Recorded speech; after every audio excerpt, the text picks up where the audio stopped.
Assalamualaikum warahmatullahi wabarakatuh. Saya Yani Yunarni dari kelas B Akuntansi akan menjelaskan materi tentang eliminasi transaksi antara entitas induk dan entitas anak. Pertama, yaitu eliminasi transaksi antara entitas induk dan entitas anak. Entitas induk dan entitas anak sering terlibat dalam transaksi seperti transaksi jual beli persediaan, jual beli aset tetap, atau pemberian pinjaman. Seringkali entitas anak menghasilkan produk yang akan diproses lebih lanjut oleh entitas induknya dan atau sebaliknya. Dalam PSAK 65 Revisi 2014, laporan keuangan consolidation, transaksi yang melibatkan entitas induk dan entitas anak sering disebut dengan transaksi antar entitas dalam kelompok usaha, seperti gambar di atas. Selanjutnya, pentingnya eliminasi atas transaksi antara entitas induk dan entitas anak. Entitas induk berkewajiban menyusun laporan keuangan yang menggambarkan kinerja dan kondisi keuangan entitas untuk beserta entitas anaknya secara keseluruhan yang disebut laporan keuangan konsolidasian. PSAK 65 Revisi 2014 mendefinisikan laporan keuangan konsolidasian sebagai laporan keuangan kelompok usaha yang di dalamnya terdiri aset, liabilitas, ekuitas, penghasilan, beban-beban, dan arus kas entitas induk dan entitas anak disajikan sebagai suatu entitas ekonomi tunggal. Oleh karena itu, dapat disimpulkan bahwa untuk penyusunan laporan keuangan konsolidasian entitas induk dan entitas anak merupakan entitas tunggal yang tidak terpisahkan seperti gambar 5.2. Selanjutnya, dampak terhadap pencatatan entitas induk dan jurnal eliminasi. 1. Dampak terhadap pencatatan entitas induk. Transaksi jual beli persediaan antara entitas induk dan entitas anak merupakan contoh transaksi antara entitas dalam satu kelompok usaha. Keuntungan atau kerugian yang muncul dari jual beli persediaan belum terrealisasi selama persediaan tersebut masih berada di entitas induk atau entitas anak. Namun, ketika persediaan tersebut telah terjual, keuntungan atau kerugian atas penjualan akan terrealisasi. 2. Dampak terhadap jurnal eliminasi. Jurnal eliminasi terkait transaksi jual beli persediaan antara entitas induk dan entitas anak. Tergantungan pada posisi persediaan pada akhir periode. Ketika seluruh persediaan yang diperoleh dari entitas induk sudah terjual ke perusahaan non-afiliasi pada periode yang sama dengan periode perolehannya, maka jurnal eliminasi dibuat untuk menghapus angka penjualan dan beban pokok penjualan sebesar angka penjualan persediaan entitas induk ke entitas anak. Seperti contoh 5.1, dampak terhadap pencatatan entitas induk dan jurnal eliminasi. Contoh berikut akan memberikan gambaran komprehensif terkait dampak transaksi jual beli persediaan antara entitas induk dan entitas anak, baik terhadap pencatatan entitas induk maupun jurnal eliminasi yang harus dibuat pada saat menyusun laporan keuangan konsolidasian. PT Palapa memiliki 100% saham PT Samudra. Selama tahun 2020, terdapat transaksi penjualan persediaan oleh PTP ke PTS sebesar 10 juta. Beban pokok penjualan yang dibukukan PTP terkait transaksi penjualan tersebut adalah 6 juta. Bagaimana pencatatan dan jurnal yang harus dibuat PTP saat penyusunan laporan keuangan konsolidasian 2020? Jadi, skenario 1, seluruh persediaan yang diperoleh dari PTP telah terjual seharga 16 juta. Skenario 2, seluruh persediaan yang diperoleh dari PTP belum terjual. Skenario 3, sebanyak 75% dari persediaan yang diperoleh dari PTP telah terjual seharga 12 juta. Baik, yang pertama, skenario pertama mengenai seluruh persediaan yang diperoleh oleh PTP telah terjual seharga 16 juta rupiah.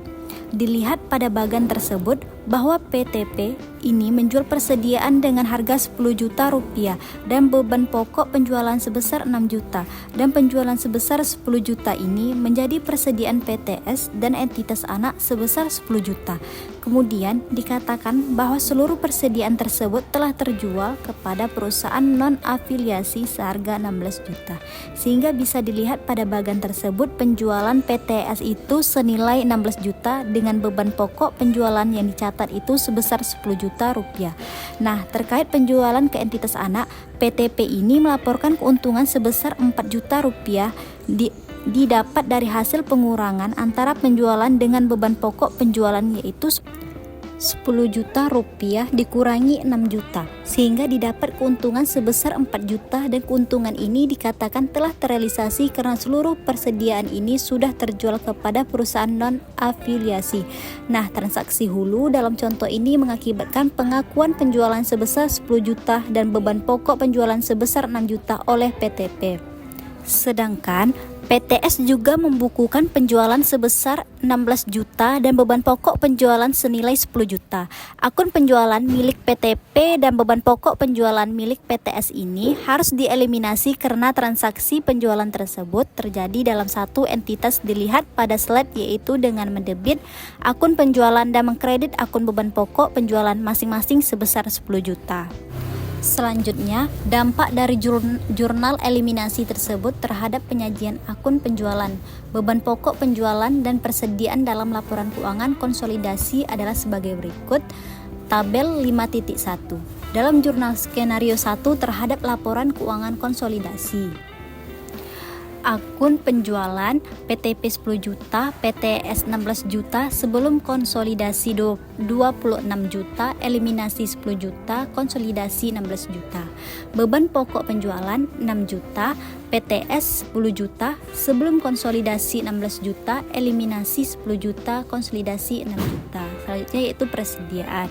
Nah, dengan adanya jurnal eliminasi tersebut akan memberikan dampak terhadap laporan keuangan konsolidasi yang ada skenario yang pertama, di mana bisa dilihat sebelum konsolidasi akun penjualan PTP dan PTS memiliki saldo sebesar 26 juta dan saldo beban pokok penjualannya sebesar 16 juta rupiah. Sedangkan persediaannya nol karena persediaan tersebut sudah terjual. Setelah adanya eliminasi atau jurnal eliminasi tersebut, saldo penjualan akun penjualan tersebut bernilai 16 juta dan saldo akun beban pokok penjualan bernilai 6 juta. Baik, saya lanjut pada skenario yang kedua yang menyatakan bahwa seluruh persediaan yang diperoleh dari PTP ini belum terjual. Bisa dilihat ilustrasinya pada bagian di atas, di mana penjualan oleh PTP sebesar 10 juta ini menjadi persediaan PTS itu sebesar 10 juta. Namun persediaan tersebut belum terjual pada perusahaan non-afiliasi atau dapat dikatakan perusahaan, sehingga di sini tidak dicantumkan penjualan oleh PTS. Nah, keuntungan atas penjualan yang dibukukan oleh PTP sebesar 4 juta tadi dikatakan belum terrealisasi karena hingga akhir periode persediaan tersebut mencatat penangguhan keuntungan atau penjualan tersebut menggunakan jurnal yang bisa dilihat pada slide, yaitu dengan mendebit akun bagian laba atas entitas anak dan mengkredit akun investasi pada entitas anak masing-masing sebesar 4 juta. Selanjutnya, jurnal eliminasi yang dibuat. Penjualan 10 juta, beban pokok penjualan 6 juta, persediaan 4 juta. Ini yaitu adalah mengeliminasi penjualan persediaan antara PTP dan PTS. Selanjutnya itu dampak jurnal eliminasi skenario 2 terhadap laporan keuangan konsolidasi. Akunnya penjualan PTP 10 juta, PTS 0, sebelum konsolidasi 10 juta, eliminasi 10 juta, konsolidasi 0. Beban pokok penjualan PTP 6 juta, PTS 0, sebelum konsolidasi 6 juta, eliminasi 6 juta, konsolidasi 0. Persediaan PTP 0, PTS 10 juta, sebelum konsolidasi 10 juta, eliminasi 4 juta, konsolidasi 6 juta. Baik, saya lanjut pada skenario ketiga yang menyatakan hanya sebanyak 75% dari persediaan yang diperoleh dari PTP telah terjual, yaitu seharga 12 juta rupiah. Skenario ini dapat digambarkan pada bagian berikut, di mana persediaan yang dijual oleh PTP senilai 10 juta itu menjadi persediaan PTS sebesar 10 juta rupiah. Nah, penjualan PTS ini seharga 12 juta dengan beban pokok penjualan 7.500.000. 7.500.000 rupiah ini didapat dari hasil kali 75% dikali dengan 10 juta rupiah tersebut. Nah, keuntungan ini yang belum terrealisasi yaitu sebesar 1 juta rupiah. Bisa dicari dengan mengalikan 25% dengan 4 juta yang tadi. sehingga perlu dibuat jurnal penangguhan terhadap penjualan tersebut, penangguhan keuntungan. Jurnalnya dapat dilihat pada slide yang di atas dengan mendebitkan akun bagian laba atas entitas anak dan mengkredit akun investasi pada entitas anak masing-masing sebesar Rp1.000.000. Nah, atas transaksi ini, PTS mengakui penjualan senilai Rp12 juta dan beban pokok penjualan sebesar Rp7.500.000. Eliminasi dibuat atas akun penjualan yang dilaporkan PTP, yaitu senilai Rp10 juta. Keuntungan atas penjualan yang belum terrealisasi sebesar Rp1 juta dieliminasi dengan mengurangi akun persediaan dan akun beban pokok penjualan dieliminasi sebesar Rp9 juta. Nah, Rp9 juta ini karena beban pokok penjualan yang akan disajikan dalam laporan keuangan konsolidasian hanya sebesar Rp4.500.000. Bisa dilihat ada laporan keuangan konsolidasian Rp4.500.000 ini didapat dari hasil kali 75% dikali Rp6 juta. Maka jurnal eliminasi yang dibuat yaitu dengan mendebit akun penjualan sebesar Rp10 juta, kemudian mengkredit akun beban pokok penjualan sebesar Rp9 juta dan mengkredit akun persediaan atas keuntungan yang belum terrealisasi tersebut sebesar Rp1 juta. Dampak jurnal eliminasi pada skenario ketiga ini terhadap laporan keuangan konsolidasian dapat dilihat bahwa sebelum konsolidasian saldo penjualan akun penjualan PTP dan PTS ini bersaldo 22 juta, saldo akun beban pokok penjualan sebesar 13 juta dan persediaannya 2.500.000. Setelah adanya jurnal eliminasi, maka pada kolom konsolidasian akun penjualannya ini bersaldo Rp12 juta. Saldo beban pokok penjualannya sebesar Rp4.500.000 dan persediaannya berstatus Rp1.500.000. Selanjutnya yaitu transaksi hulu penjualan persediaan. Seperti contoh 5.2, yaitu tentang transaksi hulu penjualan persediaan. Berikut ini neraca saldo PT Nusantara dan PT Andalas per 31 Desember 2020. Nah, tadi telah dijelaskan mengenai apa itu transaksi hulu penjualan. Di sini saya akan menjelaskan tentang contoh soalnya. Untuk memperoleh pemahaman secara komprehensif tentang prosedur konsolidasi yang melibatkan transaksi hulu. Untuk penjualan persediaan dapat digunakan contoh tentang transaksi penjualan persediaan oleh entitas induk ke entitas anaknya. Contoh transaksi hulu penjualan persediaan dapat dilihat di slide. Merupakan neraca saldo dari PT Nusantara dan PT Andalas per 31 Desember 2020. Dari soal tadi, ada beberapa informasi tambahan yaitu yang pertama, PT Nusantara telah melakukan pembelian 75% saham PT Andalan pada 1 Januari 2020 sebesar nilai bukunya yaitu 900 juta, nilai wajarnya. Kepentingan non-pengendali sama dengan nilai bukunya yaitu 300 juta. Yang kedua, selama tahun 2020, PT Andalas melaporkan perolehan laba bersih sebesar 200 juta dan mengumumkan pembagian dividen sebesar 50 juta. Yang ketiga, dalam transaksi penjualan yang dilakukan oleh PT Nusantara, terdapat penjualan kepada PT Andalas sebesar 100 juta dengan beban pokok penjualan sebesar 40 juta. Dan yang terakhir sampai 31 Desember 2015, persediaan yang diperoleh PT Andalas dari PT Nusantara seluruhnya belum terjual. Nah, untuk prosedur konsolidasi tahun pertama yaitu tahun 2020, PT Nusantara mencatat investasinya di PT Andalas menggunakan metode ekuitas. Pencatatan yang dibuat PT Nusantara selama tahun 2020 yaitu dapat dilihat di bagian yang pertama, yaitu ada pada 1 Januari 2020. Akun investasi pada PT Andalas didebit sebesar 900 juta dan kas dikredit sebesar 900 juta dengan keterangan mencatat pembelian saham PT Andalas. Jurnal yang kedua pada tanggal 31 Desember 2020. Akun investasi pada PT Andalas didebit sebesar 150 juta dan akun bagian laba atas PT Andalas dikredit sebesar 150 juta. Dengan keterangan mencatat bagian PT Nusantara atau laba bersih PT Andalas. 150 juta ini didapatkan dari laba bersih PT Andalas yaitu sebesar 200 juta dikalikan dengan 75% yaitu merupakan kepemilikan PT Nusantara. Jurnal yang ketiga pada tanggal 31 Desember 2020.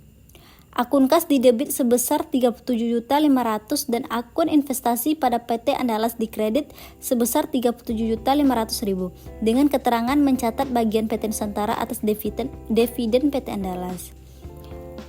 37.500 ini didapatkan dengan pembagian dividen PT Andalas yaitu sebesar 50 juta dikalikan dengan 75% yang merupakan kepemilikan PT Nusantara. Selama periode 2020 terdapat transaksi hulu yaitu penjualan persediaan PT Nusantara ke PT Andalas sebesar 100 juta.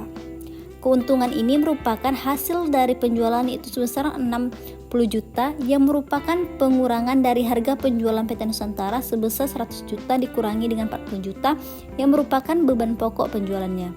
Hingga akhir 2020 persediaan tersebut belum terjual. Oleh karena itu, keuntungan atas penjualan tersebut belum terrealisasi. PT Nusantara harus menanggung keuntungan tersebut secara penuh dan melakukan pencatatan sebagai berikut. Jurnalnya dapat dilihat di bagian yang di bawahnya yaitu akun bagian laba atas PT Andalas didebit sebesar 60 juta dan investasi pada PT Andalas dikredit sebesar 60 juta dengan keterangan mencatat keuntungan transaksi hulu yang belum terrealisasi. Selanjutnya yaitu jurnal eliminasi tahun 2020. Berikut adalah perhitungan nilai aset bersih PT Andalas dan bagian PT Nusantara serta kepentingan non-pengendali atas aset bersih tersebut. Di slide dapat dilihat tabel perhitungan jurnal eliminasi yaitu dihitung mulai dari saldo awalnya. Saldo awal PT Nusantara yaitu sebesar 900 juta dan kepentingan non-pengendaliannya sebesar 300 juta. Disamadengankan dengan saham biasa milik PT Andalas sebesar 18 juta dan saldo laba PT Andalas sebesar 400 juta. Kemudian laba bersih yang diketerangin dengan A. Ini merupakan saldo bersih dari PT Andalas sebesar 200 juta kemudian dikalikan 75% atas kepemilikan PT Nusantara yaitu 150 juta. Nah, selisih dari kedua hal tersebut yaitu sebesar 50 juta merupakan laba bersih dari kepentingan non-pengendali. Selanjutnya yaitu dividen. Dividen PT Andalas yaitu sebesar 50 juta dikalikan 75% menjadi kepunyaan PT Nusantara yaitu sebesar 37.500.000. Selisih ini merupakan selisih antara dividen PT Andalas dan PT Nusantara ini sebesar 12.500.000. Merupakan dividen kepentingan non-pengendali. Kemudian didapatkan saldo akhir yang dimana merupakan diketerangi dengan B. Merupakan penjumlahan dari di atasnya itu.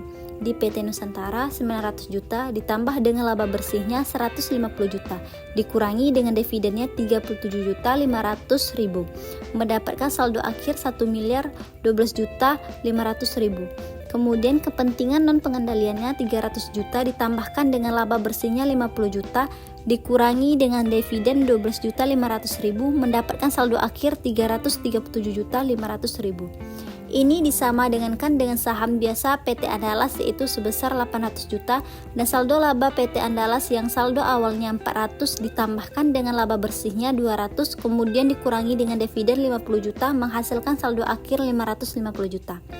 Kemudian keuntungan belum terrealisasinya diketerangi dengan C. Ini tadi didapatkan dari jurnal sebelumnya yaitu 60 juta.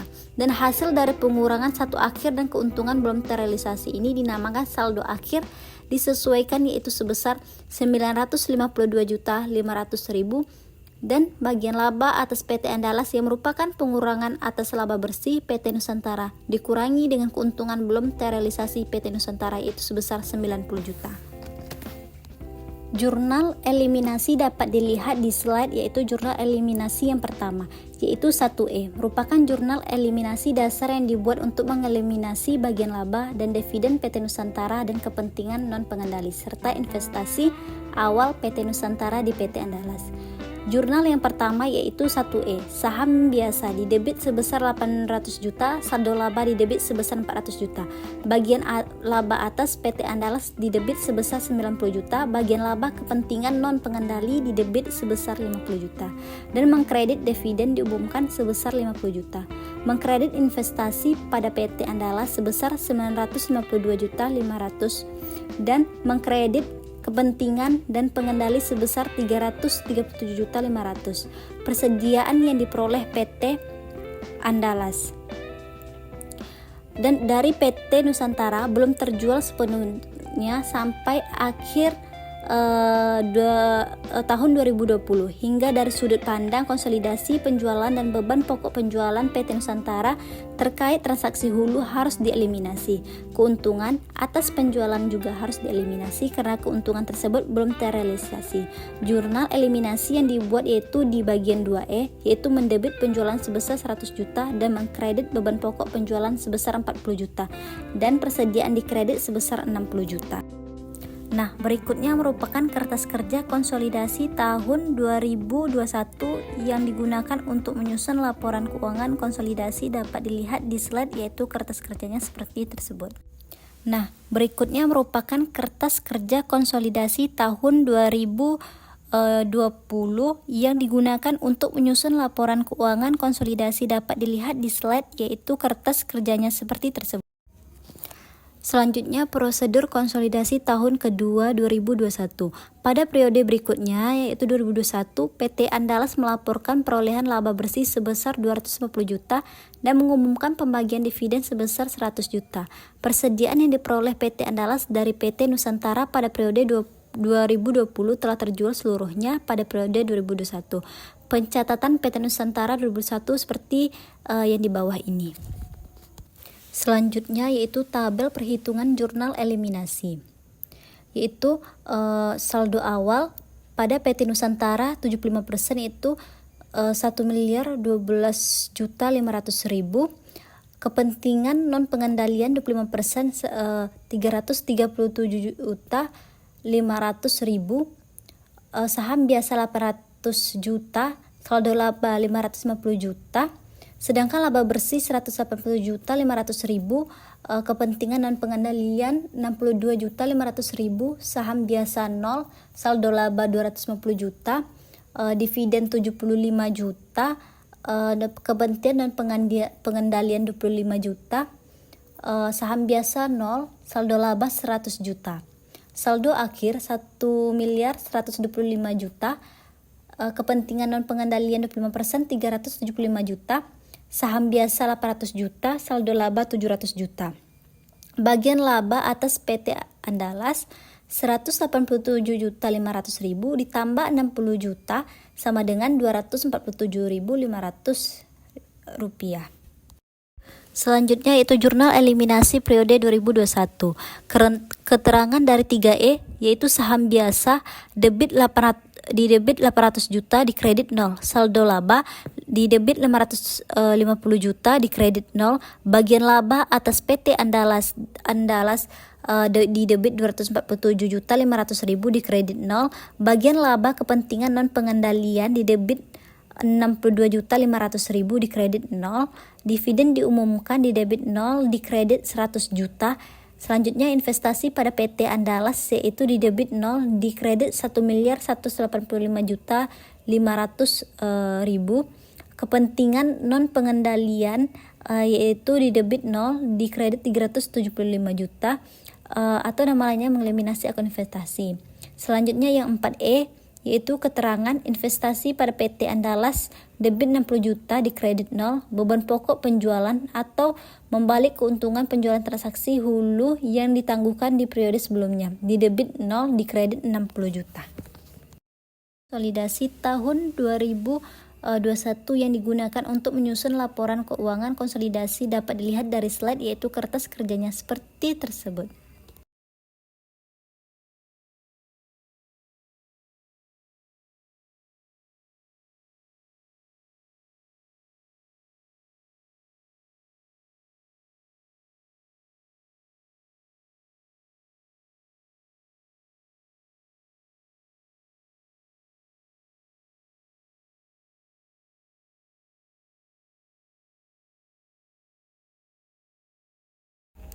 Selanjutnya, mari memperhatikan dan memahami neraca saldo per 31 Desember 2020 yang di atas.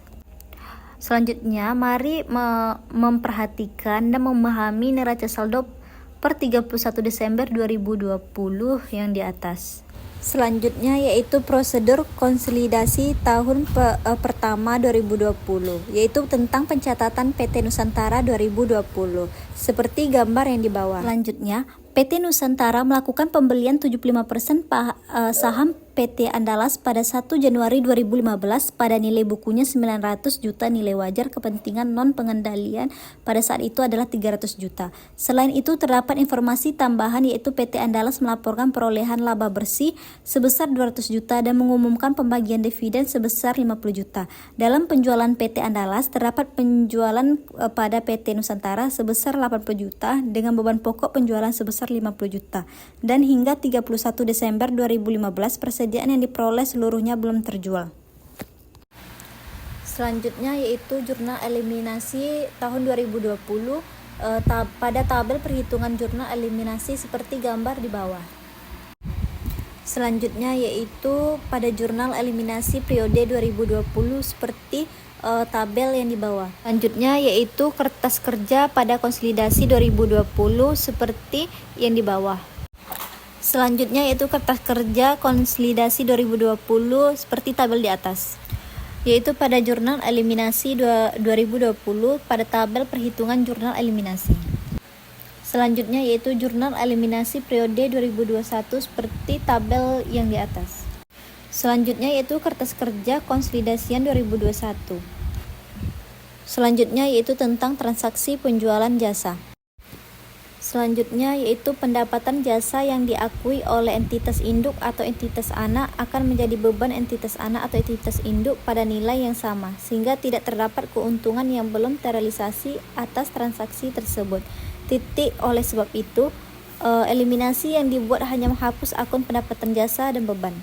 Seperti contoh 5.4 dampak transaksi penjualan jasa terhadap jurnal eliminasi, yaitu PT Pelapa memiliki 100% saham PT Samudra pada Desember 2020. PTP memberikan jasa perawatan mesin kepada PTS sebesar 20 juta. Tagihan telah dikirimkan pada 25 Desember 2020 sampai 31 Desember 2020. PTS belum membayar tagihan tersebut. Atas transaksi pemberian jasa tersebut, PTP akan membuat jurnal sebagai berikut. Selain itu, PTS akan membuat jurnal sebagai berikut. Beban perawatan yaitu 20 juta, utang usaha 20 juta yaitu mencatat beban perawatan mesin. Pendapatan jasa yang diakui PTP harus dieliminasi karena pendapatan tersebut diperoleh dari entitas anaknya sendiri, yaitu PTS. Sedangkan dari sisi PTS, beban perawatan juga harus dieliminasi karena manfaat atas beban tersebut diperoleh dari entitas induk. Sehingga jurnal eliminasi dibuat adalah sebagai berikut, yaitu adalah pendapatan jasa 20 juta, beban perawatan 20 juta, atau mengeliminasi pendapatan PTP dan beban perawatan PTS. Selanjutnya yaitu dari sudut pandang konsolidasi, PTP dan PTS merupakan satu kesatuan sehingga utang piutang di antara kedua perusahaan harus dieliminasi. Jurnal eliminasi yang harus dibuat adalah sebagai berikut.